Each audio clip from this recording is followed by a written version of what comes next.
Hi, this is Lady Lecture K, and this is a quick tutorial. I was asked, is it possible to add a light to a first-person character model so that it moves with the head as you move up and down with the controller? And yes, it's very, very simple actually.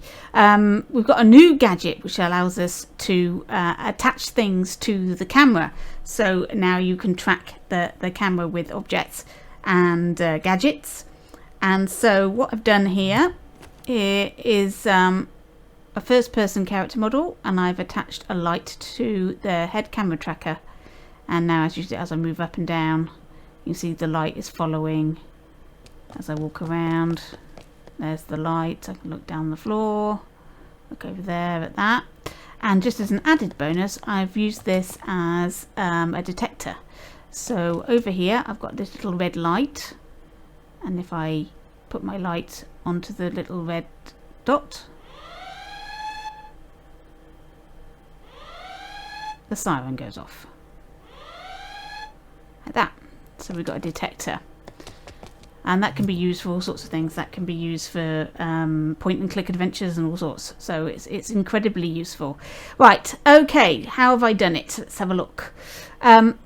So you need to go into gameplay gear and put down a head camera tracker. Now it doesn't matter where you put it in the world, it's going to attach itself to this first person character model. The first person character model I'm using is a remix that I made of Media Molecule's first person character. It will work with both, but I just added some extra little bits to this. You might want to check that one out. It's got added invert Y and equip and unequip the gun. So that's already inbuilt, so you don't have to build that into it. So there we go, check that one out. That's what that is. Okay, so you put down your head tracker, and you put down your light, and you put down your trigger zone. Okay, so the trigger zone, I'm going to use a cone shape, like so. You adjust the length of the beam with the Z, and you can adjust the zone size with the X and Y. To get it round, you need them both the same size, like so.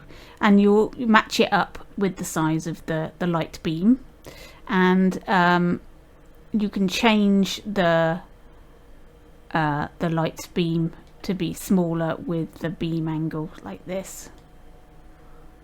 Okay, so once you've got those set up as you want, you've got to attach them to the head tracker, and you do that the same way as you would scope in to the head of a puppet. So it's R2, hover over, you can just about see it lights up a bit. It's really very, very subtle, but you can see there's a little change there, and it says L1 and X to add to group. So we'll do that, L1, X.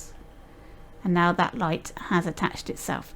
Now, if you look at the one that's attached to the head of our puppet, you can see that the puppet's head is round about this round halfway point. So you want the light to make sure it doesn't hit this head, otherwise you'll get a shadow. So I think that's just about right. Put it right between the eyes there of the head tracker.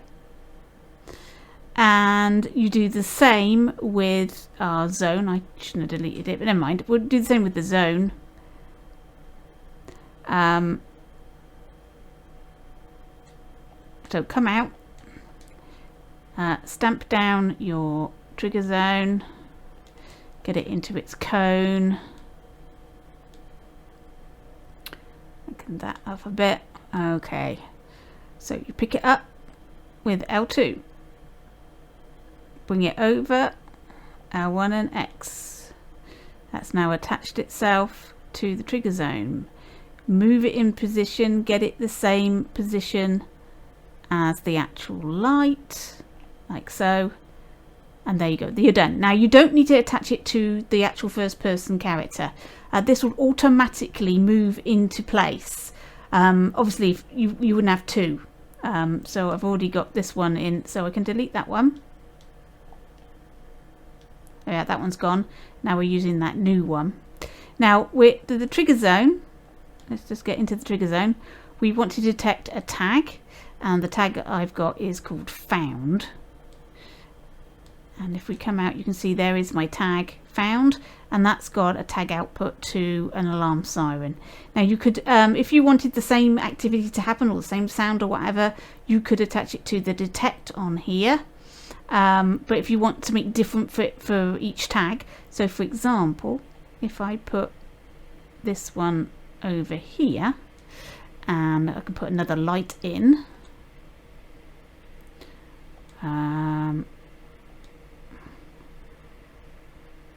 We'll put another light in, and we'll put make it red, like that. So if it finds that one, it's going to do red instead. Right, let's try it out.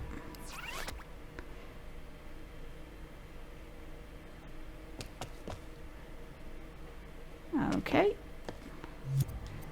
Now we're looking to see why it's not working. Something is not quite right. So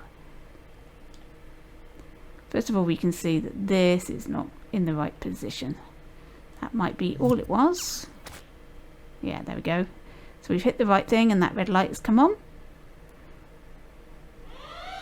And for that one, the siren has come on.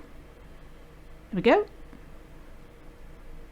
Obviously, for a detection, this is quite a big light. I think I would have a much smaller beam for the light. You have to keep scoping in to change it, so we'll just make the beam a lot smaller.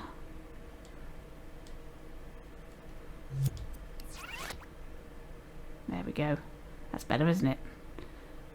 Here we are. I've detected it. It's turned on that light. I've detected it. It's turned on the siren. There we are. Perfect. So now we've got a detection light, and you can use that for first-person point and click adventures and things like that. For opening doors, you can activate button press indicators and things like that. It's pretty cool. There we are. Thanks for watching. Hope that was useful. Thanks for watching. I'll catch you in your dreams.